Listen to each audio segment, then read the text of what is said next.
दोस्तों, हम हितेश पांडे। ज्योग्राफी के सीरीज में आपका स्वागत है। आप लोग कैसे हैं? मेरा आशा होगा कि आप लोग स्वस्थ होंगे, सुरक्षित होंगे और मन से तैयारी कर रहे होंगे। और इस ज्योग्राफी की सीरीज को लेकर हम आगे बढ़ रहे हैं और यूपी एसआई, बिहार एसआई और बीपीएससी और सीडीपीओ को देखते हुए हम हर सब्जेक्ट से जो इम्पॉर्टेंट चैप्टर है, जहाँ पे अधिक क्वेश्चन पूछे जाते हैं, उसको लेकर आएंगे। ठीक है, रोज एक एक वीडियो डालेंगे, आप लोग उसको अच्छी तरीके से देखिएगा। वहाँ से क्वेश्चन निश्चित पूछे जाते हैं, वही चैप्टर लेकर आएंगे। और ये ज्योग्राफी और पॉलिटी का जो सीरीज हम लोगों का जो सीरीज चल रही है, ये इसी तरह चलती रहेगी। ठीक है, तो आते हैं अपने टॉपिक पर। आज का हमारा टॉपिक है भारत की समुद्री सीमा और खाड़ी और इसके बाद चैनल। आज इन तीन चीजों पर चर्चा करेंगे।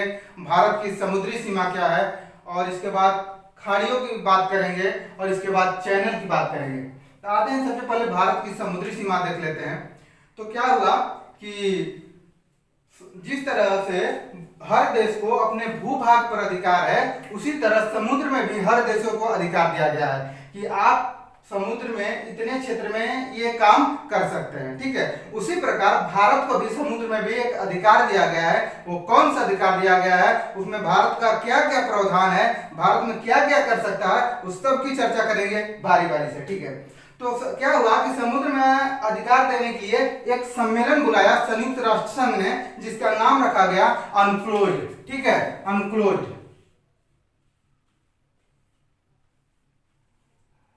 ठीक है, अनक्लोज रखा गया। और इस सम्मेलन कब बुलाया गया? 1982 में, 1982 में। ठीक है, अगर इसका फुल फॉर्म पूछेगा कि अनक्लोज का फुल फॉर्म क्या है, तो United Nation convention on the law of sea, on the law of sea, समुद्र का कानून। इसका क्या मतलब हुआ? समुद्र का कानून। क्या है? United Nation convention on the law of sea. ठीक है, और एक संयुक्त राष्ट्र संघ का ये जो सम्मेलन था अनक्लोज, ये समुद्री सीमा के बारे में इसमें चर्चा की गई और हर देशों को एक समुद्री सीमा दी गई। उसी के अंदर आप समुद्र में हस्तक्षेप कर सकते हैं, उसके बाहर आप हस्तक्षेप नहीं कर सकते हैं। तो उसी तरह भारत को भी एक अधिकार दिया गया है समुद्र में। वो कौन सा अधिकार दिया गया है और भारत को कितने क्षेत्र में अधिकार दिया गया है, उसकी चर्चा करेंगे। ठीक है, तो इस अनक्लोज के अंदर यह कहा गया कि हर देश को समुद्र में 3 तरह के क्षेत्र दिए गए। कितने तरह के क्षेत्र दिएंगे? 3 तरह के क्षेत्र दिएंगे। मतलब हर देश को नहीं दिए गए, जिसके पास समुद्र का तट है उसी को नहीं दिया जाएगा। भारत विश्व में बहुत ऐसे देश हैं जो लैंडलॉक हैं, तो उनके पास तो कोई समुद्र की सीमा लगती नहीं है, तो उनको कहां से दिया जाएगा। लेकिन जितने देश के पास समुद्री सीमा लगती है, उन सबको एक क्षेत्र दिया गया कि आप समुद्र में इतने क्षेत्र में ये फलाना फलाना अधिकार कर सकते हैं। ठीक है, तो भारत को एक 3 क्षेत्र दिए गए हैं। ये तीनों की चर्चा कर लेते हैं कि कौन से क्षेत्र में क्या दिया गया है। तो देखिए, यहां से एक चीज समझिए यहाँ पर कि यहाँ पर समझ लीजिए। देखिए यहाँ पर कि ये मान लीजिए भारत की ये जो तट रेखा है, ये दोनों तरफ भारत की तट रेखा है, ये सीधी स्ट्रेट लाइन तो आई नहीं है, ये कटी फटी है, ऐसे कटी फटी है। देखिए ऐसे, ठीक है, ऐसे कटी फटी है। अगर इस कटी फटी क्षेत्र में अगर आप यहाँ से डिस्टेंस नापे, यहाँ से, ठीक है, और एक यहाँ पे डिस्टेंस नापे और इस पॉइंट पर आए, तो मान लीजिए यहाँ पर 5 किलोमीटर अगर है डिस्टेंस, तो जाहिर सी बात है कि यहीं से चालू हुआ तो ये कम होगा। ठीक है, तो इसके लिए क्या कहा गया कि डिस्टेंस को बराबर करने के लिए जितने कटी पट्टी भाग है उस सब पर एक स्ट्रेट लाइन, एक लाइन ड्रॉ कर दिया गया। ठीक है, ये लाइन, जिस लाइन का नाम रखा गया आधार रेखा। क्या रखा गया? आधार रेखा। आधार रेखा, इस लाइन का नाम रखा गया आधार रेखा। अब देखिए, अब आधार रेखा के अंदर भी ये सब जल बच गए, ये सब जल अंदर आ गए ना, तो इसको क्या कहा गया? आंतरिक जल। क्या कहा गया? आंतरिक जल। ठीक है, इसी प्रकार देखिए यहाँ पर ये भारत की सीमा जो आ रही है कटी फटी है, तो हमने एक लाइन ड्रॉ कर दिया है। देखिए, सब कटी फटी रेखा को मिला दिया। ये रेड वाली लाइन, ये रेड वाली लाइन को देखिएगा ध्यान पे, ये रेड वाली लाइन। नोट्स बनाते जाइएगा, जैसे जैसे फिगर बनाया है, जैसे जैसे हम बोल रहे हैं, सबको एक एक पॉइंट लिखते जाइएगा। ठीक है, अब देखिए ये जो रेखा आ रही है, ये आपकी ये स्ट्रेट लाइन जो आ रही है रेड वाली रेखा, ये क्या है? आधार रेखा है। क्या है? आधार रेखा है। अब कोई भी डिस्टेंस जो नापा जाएगा इसी आधार रेखा से नापा जाएगा, ठीक है, ठीक है, जो क्षेत्र नापा जाएगा इसी आधार रेखा से, ये इसी आधार रेखा से डिस्टेंस को मापी जाती है, ठीक है।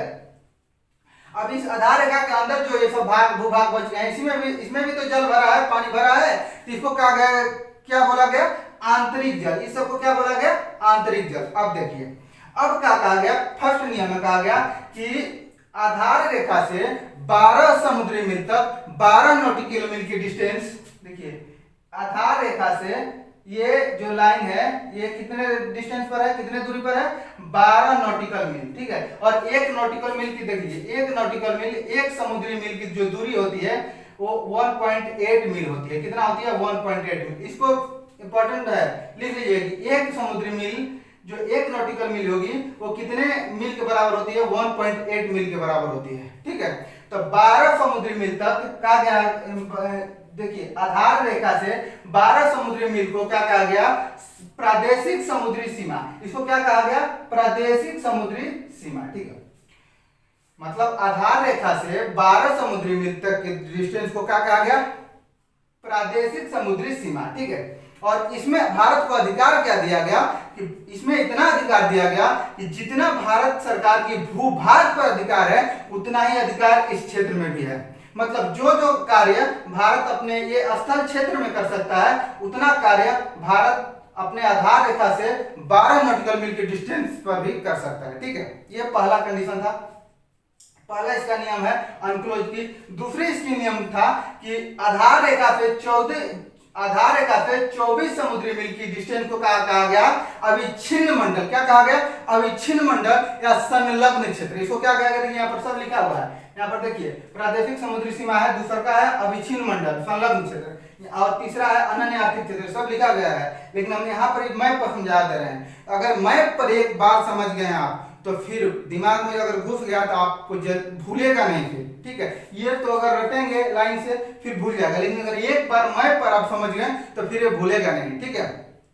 अब देखिए क्या है, आधार रेखा से 24 समुद्री मील की डिस्टेंस को क्या कहा गया, अविच्छिन्न मंडल या इसी को कहा गया संलग्न क्षेत्र। इसमें किस प्रकार की भारत को छूट दे गई, अब उसकी बात करते हैं। देखिए यहाँ आधार रेखा से 24 समुद्री मील तक की दूरी को, इसमें क्या रखा गया, इसमें 3 तरह की छूट दी गई, यहाँ पर लिख लीजिएगा, सब लाइन से लिखा गया है लेकिन हम बोल दे रहे हैं। इसमें सबसे अधिकार जो दिया गया, इसमें साफ सफाई का अधिकार दिया गया, क्या दिया गया, पहला साफ सफाई का अधिकार दिया गया, दूसरे सीमा शुल्क की अधिकार दिया गया कि अगर दूसरे देश से कोई जहाज आती है इस क्षेत्र में तो भारत सरकार उससे क्या टैक्स लेगी, ठीक है।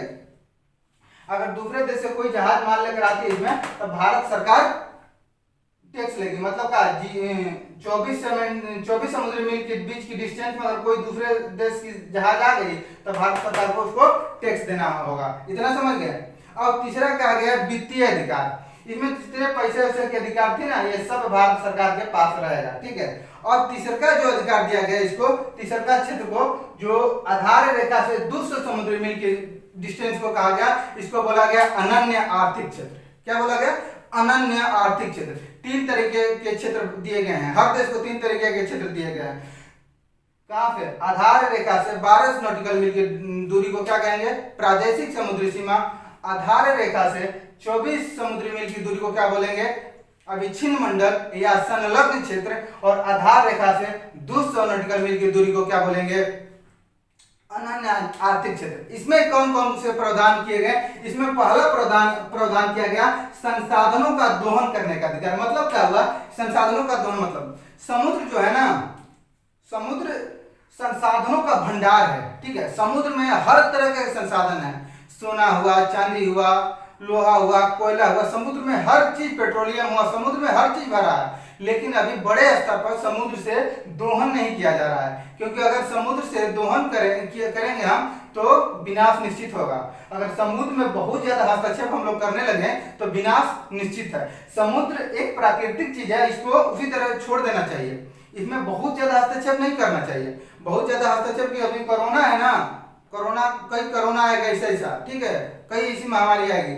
इसलिए अभी जो समुद्र की सीमा है इसमें कोई भी देश बहुत ज्यादा हस्तक्षेप नहीं कर रहा है, लेकिन कुछ कुछ यहाँ से निकाला जा रहा है। जैसे देखिए यहाँ पे भारत के मुंबई के पास एक तो मुंबई हाई, ठीक है, मुंबई है। भारत की जो पेट्रोलियम है ये 65% पेट्रोलियम यहीं से निकाला जाता है, इसी मुंबई हाई से। भारत सरकार का जो पेट्रोलियम भारत क्षेत्र से निकाला जाता है उसका 65% सिर्फ मुंबई हाई से निकाला जाता है, ये भी समुद्र में। एक तो द्वीप आलिया बेट यहाँ पर कमाल की खाड़ी में, वहां पर भी पेट्रोलियम मिला है, बट अभी वहां से दोहन नहीं किया जा रहा है, वहां से खनन नहीं किया जा रहा है पेट्रोलियम का, लेकिन वहां पर आलिया बेट में भी पेट्रोलियम मिला है, ठीक है।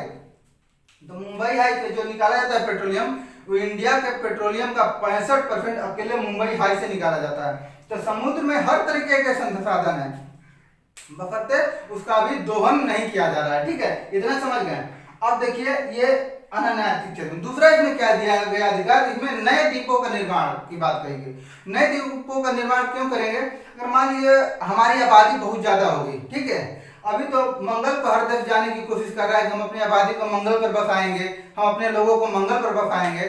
तो उसी प्रकार अगर ये देश में बहुत ज्यादा आबादी सघन आबादी हो गई, रहने के लिए जगह की कमी पड़ने लगी, तो उस स्थिति में ये 0 से लेकर 200 समुद्री मील के बीच की डिस्टेंस में आप नए नए द्वीप बसाकर अपनी आबादी को उस पर बसा सकते हैं, ठीक है। और तीसरा इसमें कंडीशन कहा गया कि वैज्ञानिक अनुसंधान करने का अधिकार, ठीक है। हर देश अपना विज्ञान को डेवलप करने के लिए, ठीक है, कुछ ना कुछ रिसर्च करते रहता है, कुछ ना कुछ खोज करते रहता है, ठीक है, कुछ ना कुछ परीक्षण करते रहता है। तो उसी प्रकार हर देश को अधिकार दिया गया है कि आप यहाँ पर नए नए द्वीप बनाकर उस पे कोई भी सैटेलाइट का परीक्षण कर सकते हैं, कोई भी मिसाइल का परीक्षण कर सकते हैं, ठीक है। तो ये सब कहाँ कर सकते हैं, अनन्य आर्थिक क्षेत्र में। बट अनन्य आर्थिक क्षेत्र में अगर कोई देश आए, बाहर से कोई देश की जहाज आई, तो आप उससे टैक्स नहीं ले सकते हैं। यहाँ पर जो संसाधन है उसका दोहन कर सकते हैं, कोयला हुआ, पेट्रोलियम में सब चीज निकाल सकते हैं, लेकिन दूसरे देश की अगर जहाज आई तो उससे टैक्स नहीं ले सकते हैं, ठीक है, इतना समझ गए। अब देखिए, और जब 200 समुद्री मील का बाहर के जो क्षेत्र है, जो बाहर का समुद्र है, वो सबके लिए समान अधिकार उस पर है, किसी देश का उस पर अधिकार नहीं होता है, वो सबके लिए समान अधिकार है। चाहे जिस देश की जहाज आएगी उसको टैक्स न देना पड़ेगा, न कुछ, जो देश मन कर, जिसकी जहाज मन करेगी वो इधर आएगी जाएगी, इतना समझ गए। ये हुई भारत की समुद्री सीमा। दूसरा पॉइंट हमने क्या कहा था कि दूसरे टॉपिक पे चर्चा करेंगे, क्या, खाड़ी की, खाड़ियों की चर्चा करेंगे। अब बात आती है कि खाड़ी किसे कहते हैं, ठीक है। सबसे पहले खाड़ियों की चर्चा करने से पहले तो बात है कि खाड़ी कहते किसे हैं, तो समझ लीजिए, लिख लीजिए, लिखिएगा नोट, कि अगर समुद्र का वह भाग जो 3 तरफ से स्थल से घिरा हो उसे खाड़ी कहते हैं। क्या मतलब, समुद्र का वह भाग जो 3 तरफ से स्थल से घिरा हुआ है उसी को खाड़ी कहते हैं, ठीक है, समझ गए। समुद्र देखिए, समुद्र का वह भाग जो 3 तरफ से स्थल से घिरा हुआ है उसी को खाड़ी कहते हैं, ठीक है, इतना समझ गए। अब देखिए भारत में खाड़ी कौन कौन सी है उसकी चर्चा कर लेते हैं। देखिए सबसे पहले है फर्स्ट नंबर पर कच्छ की खाड़ी, ठीक है, ये देखिए गुजरात राज्य में, एक तो यहाँ पर कच्छ जिला है, ठीक है, ये गुजरात राज्य है,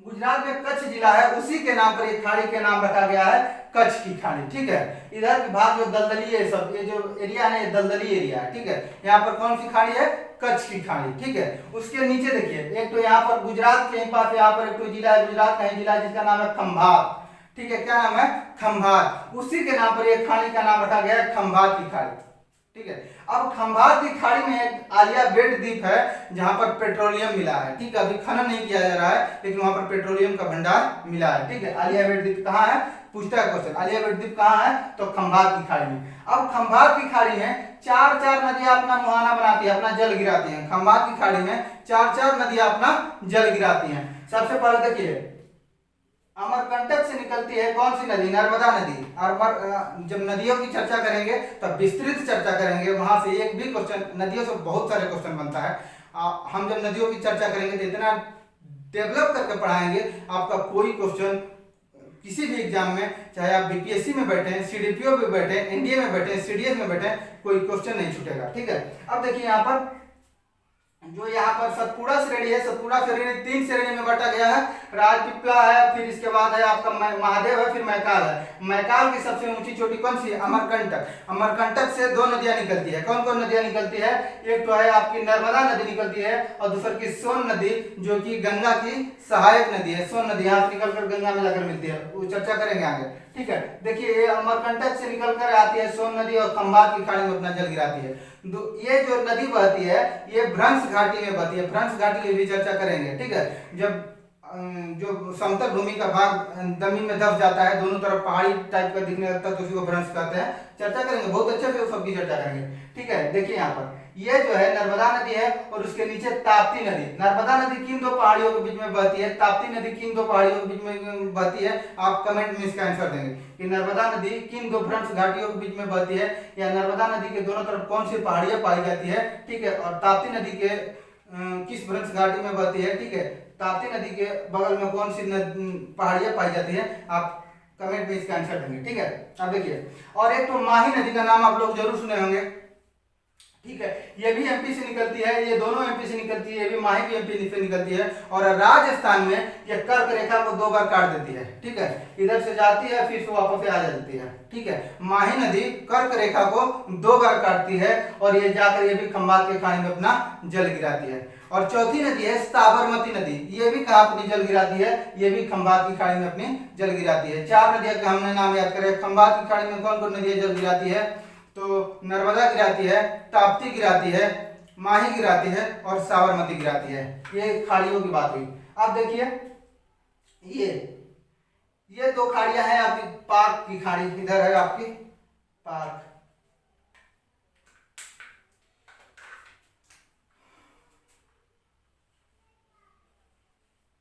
पाक की खाड़ी, और दूसरा है मन्नार की खाड़ी। ये नीचे है मन्नार, मन्नार की खाड़ी। अब देखिए इधर है, देखिए यहाँ पे समझा रहे हैं आपको। आपने बताया था एक तो द्वीप का नाम बताया था पंबन द्वीप। तमिलनाडु के तट पर पंबन द्वीप की चर्चा किया था हमने, जब द्वीपों की चर्चा किया था तो मैं बहुत अच्छे से पंबन द्वीप को समझाया था। पंबन द्वीप की सबसे ये जो चोटी है इसका नाम है क्या? सबसे दक्षिणतम बिंदु को क्या बोलते हैं? क्या बोल रहे हैं? धनुष कोटि। धनुष कोटि से ही चालू होता है राम सेतु। कहां से चालू होता है? धनुष कोटि से चालू होता है राम सेतु। अब देखिए राम सेतु के पूरब में, ठीक है, राम सेतु के पूरब में कौन सा है? राम सेतु के राइट साइड में पाक की खाड़ी है और राम सेतु के लेफ्ट साइड में दक्षिण में मन्नार की खाड़ी है। समझ गए? राम सेतु के पूर्व में यानी कि राइट साइड में पाक की खाड़ी और राम सेतु के दक्षिण साइड में यानी कि लेफ्ट साइड में मन्नार की खाड़ी, ठीक है। ये समझ गए दोनों। अब देखिए यहीं से ये है आपके राम सेतु। राम सेतु का है छोटे छोटे द्वीप बन गए हैं, ठीक है। अब ये दोनों खाड़ी हो गई। अब ये बड़ी सी खाड़ी है जिसका नाम है बंगाल की खाड़ी, ठीक है। क्या नाम है? बंगाल की खाड़ी। ये देखिए बंगाल की खाड़ी, ये बड़ी से भूभाग। अक्सर ये सब हिंद महासागर के ही भाग है, लेकिन जगह के नाम से इसकी नाम रखा गया है, ठीक है। इसका नाम है क्या? मन्नार की खाड़ी, सॉरी ये है बंगाल की खाड़ी, ठीक है। और देखिए इसको क्या कहा गया, क्या इंग्लिश में बोलते हैं? Bay of Bengal, bay of Bengal, ठीक है। अब हिंदी में तो दोनों को खाड़ी ही बोलते हैं, ठीक है, लेकिन ये छोटा जो है इसको गल्फ बोलते हैं। क्या बोलते हैं? Gulf, gulf of Mannar, gulf of Khambhat, ठीक है, ठीक है, गल्फ ऑफ कच्छ, ये सब बोलेंगे, ठीक है। और बे बोलेंगे बे ऑफ बंगाल। क्या होता है बे ऑफ बंगाल और गल्फ में अंतर? ठीक है, जब खाड़ी बड़ा हिस्सा, जब बड़ी भूभाग में, जब बड़ी भूभाग की खाड़ी होगी, जब बड़ा खाड़ी होगी तो उसको क्या बोलेंगे? बे, ठीक, इंग्लिश में। लेकिन जब छोटी खाड़ी होगी तो उसको बोलेंगे गल्फ। समझ गए हम अच्छी तरीके से? जब छोटी खाड़ी होगी उसको गल्फ बोलते हैं इंग्लिश में, और जब बड़ी खाड़ी होगी तो उसको बे बोलते हैं, ठीक है। ये सब खाड़िया की चर्चा होगी भारत की, ठीक है। ये देखिए ब्राह्मणी नदी आ रही है, ये कहाँ जल गिरा रही है? अपनी बे ऑफ बंगाल में, ठीक है, उड़ीसा राज्य में गिरती है। अब बात आती है कि आपकी हमने चैनल की भी बात किया था, तो चैनल के साथ साथ हम जलसंधि, जल डमरू मध्य जो होता है, तीनों की चर्चा कर देते हैं कि जलसंधि किसे कहते हैं, जल डमरू मध्य किसे कहते हैं और चैनल किसे कहते हैं। तो जल संधि उसे कहते हैं कि जब दो बड़े जलराशि को एक सकरी जलराशि पतली जलधारा जोड़ती है, ठीक है, उसी को कहते हैं जल संधि। और दूसरा इसी का डिफिनेशन अगर दूसरी तरह से देखना चाहें तो मतलब दो बड़ी जलधारा है, ठीक है, दो बड़ी जल है, ठीक है, इन दोनों जल को जोड़ने के लिए एक सकरी जल आ रही है, सकरी जलधारा। अब देखिए, अब इन दोनों के बीच में, ठीक है, मान लीजिए नौकायन इस क्षेत्र इसमें घुसेगा और इन दोनों क्षेत्र में मिला देगा, ठीक है, मतलब नौकायन की रास्ता बनाता है, दो बड़ी जल के क्षेत्र को एक सकरी जलधारा जोड़ती है, जिससे नौकायन दोनों बड़ी जल क्षेत्र में आने जाने में आसानी होती है, उसी को क्या बोलते हैं, जल संधि बोलते हैं। जनरली डेफिनेशन याद कर लीजिए कि दो बड़ी जलधारा को जोड़ने के लिए एक सकरी जलधारा को जल संधि बोलते हैं। जल डमरू मतलब किसे बोलते हैं, अगर वही देखिए यहाँ डमरू के आकार ले ले, ठीक है, तीन तरफ से घेर कर वही डमरू के आकार ले ले तो उसी को बोलते हैं जल डमरू मध्य, ठीक है। या फिर इसी को बोल सकते हैं कि वो जल संधि, वो दो जल को जोड़ने वाली जलधारा कि जो दोनों जल की जो क्षेत्र हो छोटा छोटा हो, उसी को बोलते हैं जल डमरू मध्य, ठीक है। इंग्लिश में तो इस सबका नाम स्ट्रेट ही होता है, इसलिए इंग्लिश में याद करिए कि इंग्लिश में अगर सबका नाम ये जल संधि, जल डमरू मध्य, दोनों का नाम स्ट्रेट ही होता है। तो जल संधि दो बड़े जल राशि को जोड़ने वाली सकरी जलधारा जल संधि, और दो छोटे जल राशि को जोड़ने वाला सकरी जलधारा जल डमरू मध्य। अंडरस्टैंड, समझ गए कि दो बड़े जल क्षेत्र को जोड़ने वाली सकरी जलधारा को जल संधि बोलेंगे, और दो छोटे जल क्षेत्र को जोड़ने वाली सकरी जलधारा को जल डमरू मध्य बोलेंगे। अब बात आती है चैनल की, और ये जल संधि और जल डमरू मध्य है वो बड़े जो अलग करता है, जो जोड़ता है, वो दो बड़ी जल क्षेत्र को जोड़ता है, और दो अलग करता है, दो बड़े स्थल क्षेत्र को अलग करता है, ठीक है। लेकिन अगर चैनल में यही डिफरेंस है कि चैनल भी वही चीज होता है, लेकिन चैनल में दो द्वीपों के बीच चैनल होता है, दो द्वीपों के बीच जो जल क्षेत्र को जोड़ने वाली सकरी जलधारा को चैनल बोलते हैं। दो द्वीपों के बीच दो जल को जोड़ने वाली सकरी जलधारा को चैनल बोलते हैं। मतलब चैनल जब भी बात आएगी तो द्वीपों के बीच में चैनल होता है, इतना समझ गए, ठीक है। अब बात ये कि कौन सा चैनल, इसे बता भी हम दिए हैं कौन सा चैनल कहां पर है। देखिए ये लक्षद्वीप है हमारा, लक्षद्वीप में बहुत से छोटे छोटे द्वीप है, ठीक है, यहाँ पर बहुत से छोटे छोटे द्वीप है, लेकिन सबको बताना सबको दिखाना अच्छा नहीं है, ठीक, कोई जरूरत भी नहीं है, ठीक है। अब देखिए लक्षद्वीप की सबसे दक्षिण द्वीप का क्या नाम है, लक्षद्वीप की सबसे दक्षिण द्वीप का नाम है मिनिकॉय द्वीप, ठीक है, ठीक, क्या नाम है, मिनिकॉय द्वीप लिख दे रहे हैं यहाँ, मिनिकॉय, ठीक है। और मिनिकॉय द्वीप के दक्षिण में एक तो देश बसता है, एक द्वीपीय देश है, छोटे छोटे द्वीप मिलकर एक देश बना जिसका नाम है मालदीव। क्या नाम है इसका, मालदीव,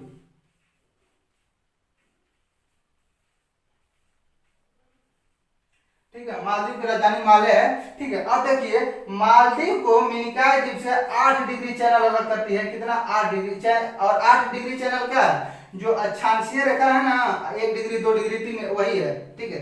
तो मालदीव को मिनिकॉय द्वीप से अलग करती है 8 डिग्री चैनल, वही मिनिकॉय द्वीप को लक्षद्वीप से अलग करती है 9 डिग्री चैनल, ठीक है, समझ गए। अब आइए इधर देखिए, यहाँ यह है इंडिया और यह है श्रीलंका। भारत और श्रीलंका को अलग जो करती है उसका नाम है पाक जल संधि। क्या नाम है, पाक जल संधि,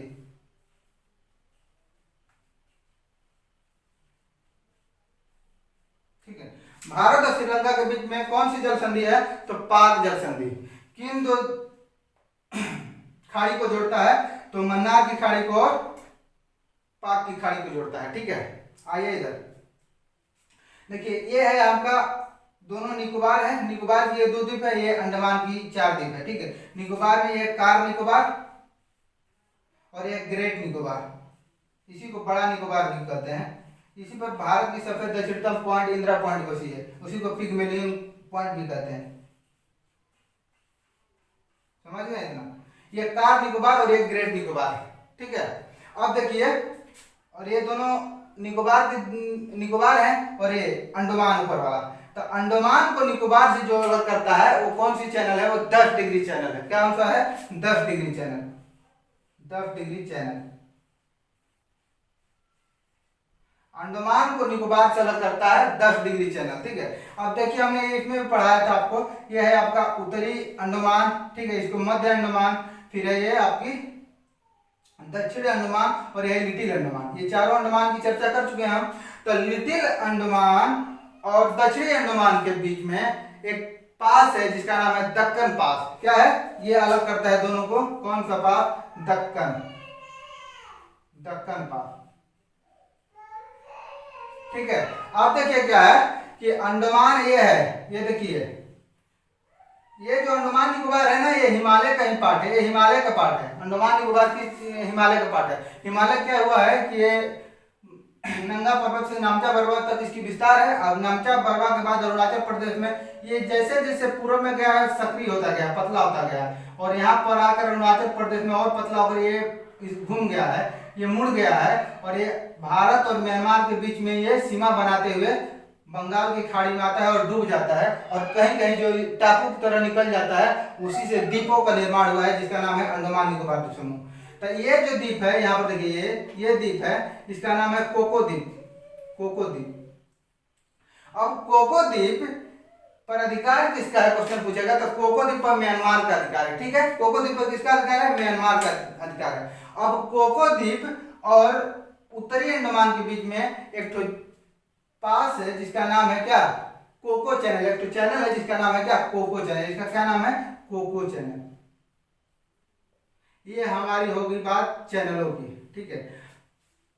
हमारे अगर ये वीडियो अच्छा लगे, अच्छा तो लगेगा नहीं, तो आप लोग इस वीडियो को लाइक करें, शेयर करें, सब्सक्राइब करें, और जितना से ज़्यादा शेयर करें, ठीक है, ताकि हमारा ये परिवार जो है ये आगे बढ़ सके, ठीक है।